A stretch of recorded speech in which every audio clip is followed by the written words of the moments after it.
Señor Sombrío, buenos días. Bienvenido a Arequipa, a pesar de estas circunstancias donde Arequipa se encuentra en un ranking no muy feliz de inseguridad ciudadana. ¿Cuál es su diagnóstico como observatorio de la criminalidad y la inseguridad del Perú? Bueno, lo primero, un placer venir a Arequipa, como otros dicen, sea una de las ciudades para nada más afectadas por los problemas criminales que hay en otras regiones. Lo que sí hay es una cierta tendencia a que algunos delitos aumenten y creo que eso hay que advertirlo para que se tomen medidas preventivas que hagan que no vaya a ser que Arequipa, la única gran ciudad del Perú que ha quedado por fuera de las peores circunstancias de violencia que vive el país, termines también cayendo en eso. Ese es nuestro mensaje, nada más. No pensamos que Arequipa sea una ciudad especialmente insegura, no. Simplemente pensamos que si uno ve las cifras, hay indicios de que delitos que antes no habían comiencen a aumentar. El Instituto Nacional de Estadísticas, el INEI, mide la victimización. ¿Qué significa la victimización? ¿Ha sido usted víctima de un delito en este año? ¿Ya? Esa cifra del INEI. INEI mide también crecimiento económico. Esto es una empresa muy grande. Señala que en el sur hay más delitos de ese tipo. O sea, sí he sido víctima de un delito este año. Es la segunda ciudad que más tiene después de Juliaca. Pero eso no significa, ojo, que esos delitos sean delitos gravísimos como los que hay en otros lugares. Son delitos mucho menos graves. Estamos hablando de robos, estamos hablando de arrebatos, hurto. Eso es importante explicarlo porque si no puede crearse una sensación de que Arequipa es la ciudad que más problemas tiene. Y no es así, no es cierto. No es más nada cierto. Es una ciudad que en el marco de un país que está, déjenme decirlo de esa manera, destrozado por los delitos de extorsión y homicidios de otras zonas del país, es una ciudad y una región que no está en ese momento, pero como parte del Perú, no puede eludir que eso pueda crecer y está creciendo un poco. Mensaje, no dejamos que crezca ese poco, nada más. Por los resultados estadísticos, por ejemplo, ahora hay menos extorsionadores presos que los que había hace 8 años, cuando casi no había extorsión en Lima ni Callao, etcétera. A ver, ellos han optado por una estrategia de estados de emergencia. Yo no digo que no hay estados de emergencia, pero no puedes pensar que porque declaras en emergencia una ciudad por 30 días o 60 días, vas a acabar con problemas que son diferentes y que requieren otro tipo de trabajo. A ver, en Lima, por ejemplo, en el nuevo estado de emergencia, ponían soldados, o a veces los ponen todavía, con unos fusiles así, por ejemplo, en zonas como Miraflores. ¿Para qué gastar las energías del Perú en eso? Los extorsionadores, si quisieran extorsionar, puede haber 20 soldados armados con fusiles. ¿Qué van a hacer esos soldados si no saben que está ocurriendo? Eso ocurre abajo. Si yo te estoy extorsionando a ti, no lo vas a ver lo que tenemos que hacer es que nuestra policía desarrolle sus muy buenas habilidades para la inteligencia y la investigación criminal y que agarre a esas organizaciones. Y eso significa muchos recursos, mucha seriedad y no perder el tiempo en el estado de emergencia. Ojo, el estado de emergencia hay que hacerlo después. Ya identificado en esa calle, allá, aquí, acá, estos son, ahí declaras 15 días de estado de emergencia, agarras a todo porque te lo facilita el estado de emergencia y sirve de algo el estado de emergencia.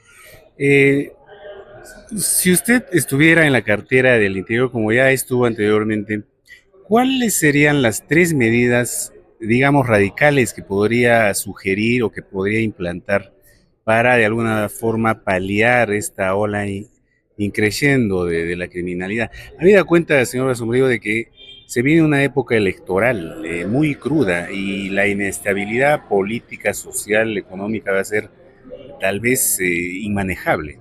¿Qué es lo A que ver, lo usted primero que quiero plantearía? aclarar es que carezco de toda motivación política. Sé que la política es muy importante, pero yo no pertenezco a ninguno de los 42, ni a los otros, ni a nada.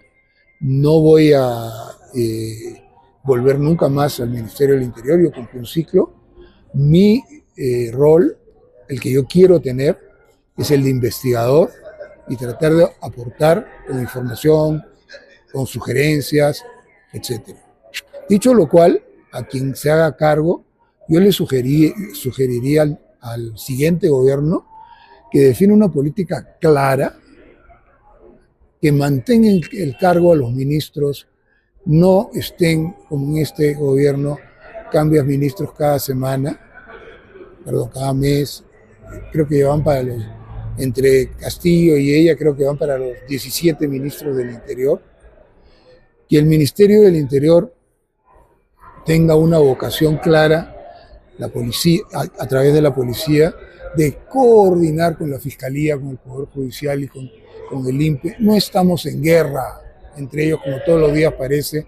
No debe quien gobierne hablar mal de las otras instituciones del Estado. No debe hablar, el presidente nuevo no debe hablar, decir la Fiscalía no sirve para nada. Esa no es la función de un presidente, sino la función de un presidente es sentarlo sobre la mesa y decir: yo soy jefe de Estado y vamos a trabajar juntos. Y problemas hay en todas las instituciones. Ese tipo de cosas, invertir mucho dinero y fiscalizar que no se use corruptamente. ¿Usted cree que el probable traslado de presos de alta peligrosidad hacia El Salvador sea un elemento disuasivo para las... El traslado a Chayapalca? No, a El Salvador. A ver, le digo primero dos cosas. Una cosa de principios. Aparte dicen que la ley lo prohíbe, ¿ya? Pero esa es otra historia. Yo no soy abogado, o sea que no me meto al tema. Me da vergüenza que mi país tenga que mandar a un pequeñito país de Centroamérica, pobrísimo, que no tiene la fuerza que nosotros tenemos y las cosas que nosotros tenemos, por incompetencia, tenga que mandar a los presos para allá, ¿ya? Eso lo digo con toda sinceridad. Segundo lugar, que El Salvador cobra por cada preso. Cobra como $30,000, creo que mensuales, no estoy seguro, por cada preso. O sea, lo que no invertimos en luchar contra el crimen bien nosotros, lo vamos a regalar a otro país por esa incompetencia. Acá hay que construir penales rápidamente, el dinero está el dinero, eso es lo dramático. Hay un penal en Chincha grande de alta seguridad, lo abandonaron por un problema de que el contratista no sé qué, y si no podemos solucionar eso, me da vergüenza, y eso me da vergüenza para mi país. Más allá de que yo creo que en El Salvador se meten a la cárcel a los que deben meter y a los que no, y eso me parece injusto, pero eso es un adicional. Hablaba usted de que la Policía Nacional debería ser uno de los pilares principales para combatir toda la inseguridad y todo lo que pero esa es su función. Viene sucediendo a nivel nacional. Sin embargo, en los últimos años, en los últimos meses, se ha determinado o se ha visto que la policía está implicada en ciertos problemas. ¿Cómo se podría hacer esa Lamentablemente, el crimen organizado tiene mucha capacidad de corromper. Tiene mucho dinero, ¿no? En la minería ilegal corrompe de una manera impresionante, no solo a policías, a congresistas, ya. Yo creo que hay un problema gravísimo ahora, porque desde el gobierno y desde el Congreso plantean iniciativas para favorecer a la policía. Está bien, pero en ningún momento dicen hay que sacar a las manzanas podridas. Y eso sabemos que no trae buenas consecuencias. Creo que la policía tiene un problema serio porque pongo ejemplo, el actual comandante general de la policía fue jefe del gobierno regional acá. Tiene un proceso por haber hecho trabajar a sus oficiales como obreros. Y a eso es un pecado. Y por manejo de equipos de personal de seguridad en la época del COVID. Y se quedaron con la plata. Bueno, la semana pasada había sesión acá en Arequipa de ese juicio y no vino. Entonces, si ese es el mensaje que se transmite desde la cabeza de la policía, es muy difícil que el resto de la policía no actúe de la misma manera, ¿no? Entonces, hay que dar el ejemplo, luchar contra la corrupción. Yo sé que no es fácil, lo he vivido, pero hay que estar en eso. No dar como que, bueno, la policía es perfecta y los jueces son malos. No es así la realidad es mucho más compleja. Hay jueces pésimos y jueces magníficos, hay policías magníficos y policías pésimos. Tenemos que trabajar todos juntos en ese camino y en el camino ir limpiando. No es fácil. Ahora que se vienen las elecciones generales en nuestro país, por ejemplo, hay varios candidatos que dicen que hay que incrementar más efectivos policiales a nivel nacional. Pero ¿cómo se podría hacer eso si no ponen no se hace el filtro? O sea, es una afirmación. Así es. Yo creo que necesitamos más policías, no tengo ninguna duda. Tenemos el número de policías que teníamos en 1985 con una población que es el doble que necesita. Pero no puedes formar los policías como se están formando ahora, donde es una coladera para gente que ya viene, mucha, no digo todos, viene con ganas de robar en la institución. La cantidad de suboficiales de tercera, o sea, los que salen recién, que son detenidos por corrupción, es altísimo, altísimo. Entonces, sí a más policías y sí a una formación que sea más exigente. Hay demasiadas denuncias de que jefes policiales aprovechan de la formación para robarles a los chicos policías. ¿Qué mensaje le estás dando? ¿Qué mensaje le estás dando? Claro, por supuesto. Yo creo que la corrupción debe lucharse de arriba para abajo. A todos, pero de arriba para abajo. Esa es la verdadera lucha contra la corrupción. Un placer. Muy bien. Que en el caso de Lima es un porcentaje muy alto, 60%, pero a nivel nacional es un 35% de ciudades que se han visto, digamos, empujadas al estado de emergencia, ¿no? Sin embargo, cuando hacemos la valoración por parte de los ciudadanos, qué resultados han habido para efectos de la lucha contra la inseguridad, los resultados de estos estados de emergencia son tremendamente pobres. Apenas entre un 7 y un 9% en el mejor de los casos de los ciudadanos determinan que han sido útiles los estados de emergencia para luchar contra la inseguridad, y en cambio cerca del 60% considera que no ha existido ningún tipo de cambio para su seguridad a nivel nacional. Y esto obviamente nos preocupa porque es la única medida que hemos visto en el último año, digamos, con mayor difusión por parte del actual gobierno. Entonces es preocupante estos resultados, ¿no? Luego hemos encontrado y hemos analizado el impacto a nivel de la salud mental de las familias y el resultado también de la inseguridad está generando un impacto muy fuerte, inclusive por encima del impacto que ha tenido a nivel del incremento de estrés y ansiedad después de la pandemia. Eso significa que la inseguridad está a su vez generando gastos a nivel del sector salud, que debería formar parte del cálculo que tiene que hacer el Estado con respecto a este tipo de situaciones. Y finalmente también hemos visto qué mecanismos son priorizados por los extorsionadores o por los estafadores para llegar a los ciudadanos, porque hemos también determinado en otros reportes que la extorsión es el principal delito que preocupa, que va desde el gota a gota, pasando por el cobro de cupos, cuotas, la extorsión a través del secuestro y otros tipos más de extorsión, o la que surge desde los penales, no vía llamada telefónica. Lo que hemos encontrado es que las principales rutas que se emplean, más allá de la llamada telefónica, que es apenas un 7%, son las redes sociales y los mensajes de texto a través de los teléfonos. Y lo que preocupa muchísimo es que el Facebook y el WhatsApp se han convertido en las herramientas centrales de estos extorsionadores para llegar a la víctima. El problema que tenemos es que el Perú todavía no ha terminado de cerrar los convenios internacionales para hacer esta información. Me explico mejor. Los teléfonos son regulados por los SECTEL y ellos pueden establecer cambios, por último, en la política para poder definir que una operadora telefónica entregue las líneas telefónicas, el número telefónico, por decirse una llamada de tipo extorsivo.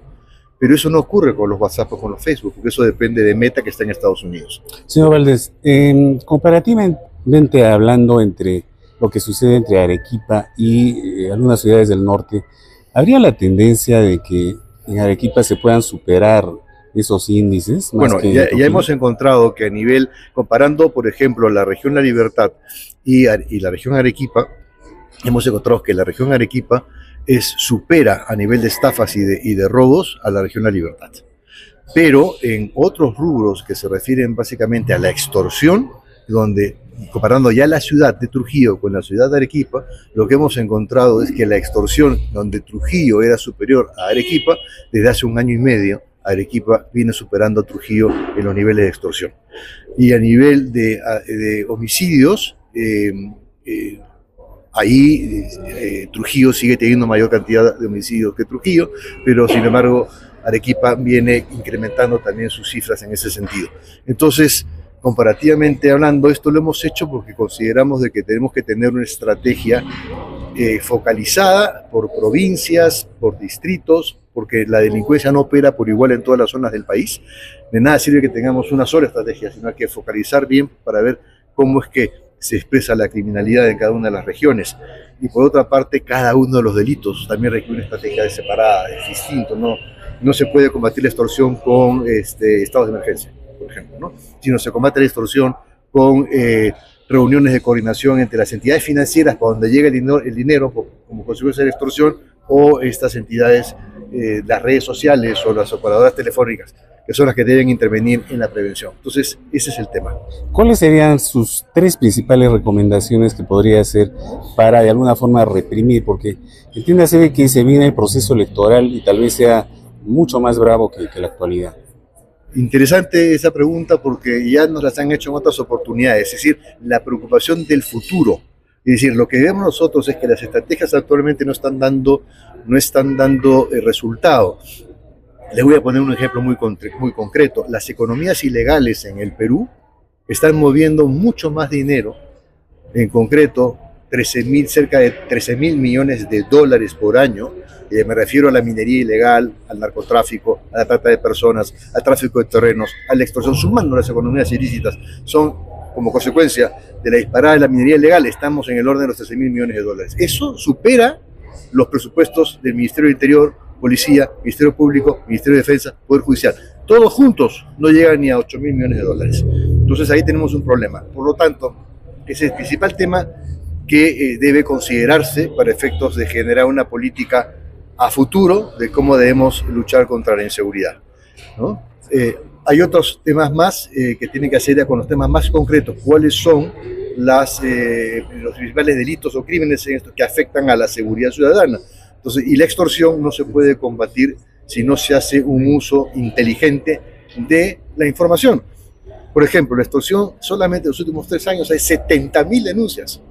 ¿Ustedes se imaginan la información que hay en esas 70.000 denuncias? Información riquísima que nos permite saber qué tipo de modelo de extorsivo es el que está figurando, en qué regiones, a qué gente, de qué teléfonos, en qué cuentas bancarias. Toda esa información está, lo que pasa es que no está siendo usada, no está siendo metida en un sistema de base de datos tipo Big Data, no se aplica la inteligencia artificial y mucho menos la inteligencia estratégica y operativa. Ese es el segundo tema que hay que hacer, hay que usar la tecnología para luchar contra la criminalidad. Y, ¿usted cree que el traslado de presos de alta peligrosidad hacia El Salvador podría ser de alguna forma un paliativo para combatir la criminalidad? ¿Cuántos presos serían los que trasladaríamos a El Salvador? Bueno, no hay una estadística. ¿Cuántos cree? Precisa. Le digo yo las cifras. Tenemos 102.000 presos en estos momentos en el país, de acuerdo a las cifras del INPE de la semana pasada. Si pudiésemos exportar presos a El Salvador, ¿cuántos? ¿500? ¿1000? ¿Sabe cuánto cuesta un preso en El Salvador? $20.000 al año. Eso es lo que cuesta. Entonces, ¿y tenemos ese dinero? No lo tenemos. No lo tenemos para nada. En cambio, lo que tenemos que hacer aquí es más bien concentrarnos en el Perú. Si exportamos 1.000 pesos no va a haber diferencia, no va a haber impacto en la inseguridad. Lo que hace falta son estrategias puntuales, correctas. Empecemos por controlar nuestras cárceles. ¿Sabe lo que haría la diferencia? Haría la diferencia si controlamos el ingreso a los penales. Mientras el ingreso a los penales sigue en manos del INPE, va a seguir entrando chips, teléfonos, armas, drogas a los penales. Eso tiene que salir del INPE. Tiene que irse a una entidad privada que realmente, tipo aeropuerto, las personas pasen por diversas cámaras rayos X y no entren, no ingresen, y tener un sistema de requisas mucho más intensa. Con eso ya tendríamos parte del problema ganado. Y lo otro, hay que investigar qué porcentaje está en prisión preventiva. El 30% de los presos nacionales y el 60% de los extranjeros es de prisión preventiva, es decir, no tienen sentencia todavía. ¿Qué porcentaje hay por delitos menores? ¿Cómo está la estructura de la criminalidad internada en los penales? A los de menor riesgo y menor criminalidad, démosle una salida o detención domiciliaria o simplemente grillete electrónico. Es decir, hay otras fórmulas para lidiar con el tema de los penales, pero aquí no se está queriendo ver porque inclusive hay un mandato del Tribunal Constitucional que le ha exigido al Estado que invierta en los penales y el Estado no lo ha hecho. Disculpe, sobre la minería ilegal, usted indicó que debería investigarse cómo es que se financia